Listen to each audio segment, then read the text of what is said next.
Pucha, igual me asusté y me preocupé, me empezó a dar como pánico. Que mi cuerpo iba a ser guardado en una bolsa. Los testimonios son nuevos, pero el caso es el mismo. Las denuncias van en alza. Si en un principio eran 6, estas subieron a 60, ya van más de 120, todas víctimas de filtraciones de fotos íntimas en nido.org.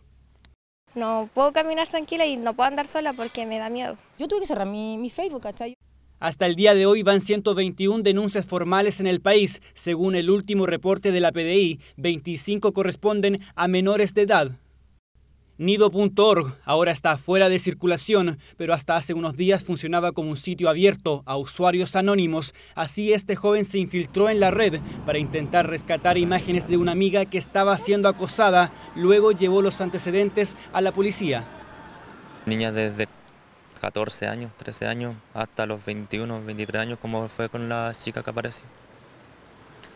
Y fue sumamente horrible. Ellas son de Temuco y Antofagasta. Las hay también en La Serena, Valparaíso, Rancagua, Talca, en todo el país. Estefi Méndez es otra víctima. Evalúa presentar una denuncia. Que me iban a secuestrar, que me iba a pasar lo mismo que a las niñas le estaba pasando, que no caminara sola, que tuviera ojos en la espalda. La indagatoria contra estos criminales de la web es compleja. La violación a la intimidad en Internet no está tipificada. La actual legislación es de 1874, pero el gobierno anunció cambios al Código Penal.